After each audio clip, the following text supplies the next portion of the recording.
اعوذ باللہ من الشیطان الرجیم بسم اللہ الرحمن الرحیم۔ السلام علیکم دوستو، بھائی اور بہنوں، مجھے امید ہے کہ آپ سب خیریت سے ہوں گے اور اللہ کریم آپ کی زندگی کے ہر لمحہ کو خیر و عافیت اور خوشی نصیب کرے۔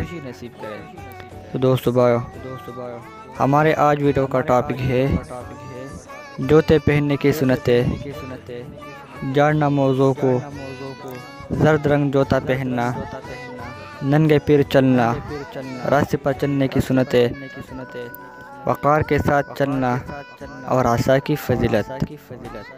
دوستو بھائیو، اس سے پہلے اگر آپ نے ابھی تک میرے چینل کو سبسکرائب نہیں کیا، پہلے چینل کو سبسکرائب کریں تاکہ ہمارے آنے والے ویڈیوز آپ تک آسانی سے پہنچ سکے۔ دوستو بھائیو، حضرت جابر رضی اللہ تعالیٰ عنہ سے مروی ہے کہ آپ صلی اللہ علیہ وسلم نے فرمایا کہ کوئی کڑا ہوئے جوتا پہنے۔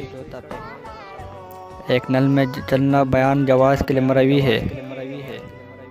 دوسرا، جاننا موضوع کو پہننے سے پہلے جاننا چاہیے۔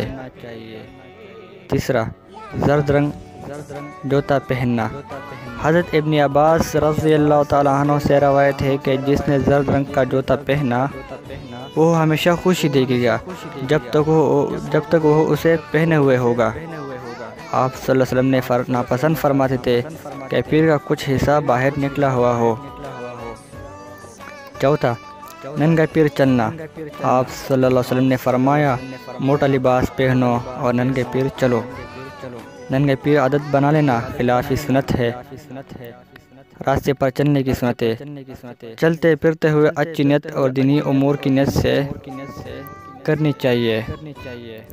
وقار کے ساتھ چلنا، تیز چلنا عام حالات میں مناسب نہیں بلکہ وقار کے ساتھ چلنا چاہیے۔ آپ صلی اللہ علیہ وسلم نے فرمایا کہ نیا جوتا استعمال کرو، یہ مردوں کا پازیب ہے۔ عصا کی فضیلت، عصا لاٹھی رکھنا تواضع میں سے ہے۔ عصا کے ساتھ ایک قدم چلنے سے 1000 نیکیاں ملتی ہے اور 1000 درجے بلند ہوتے ہیں۔ دوستو بھائیو، یہ ہمارا آج کا ویڈیو تھا۔ اگر ہماری ویڈیوز اچھی لگی تو لائک اور شیئر کریں۔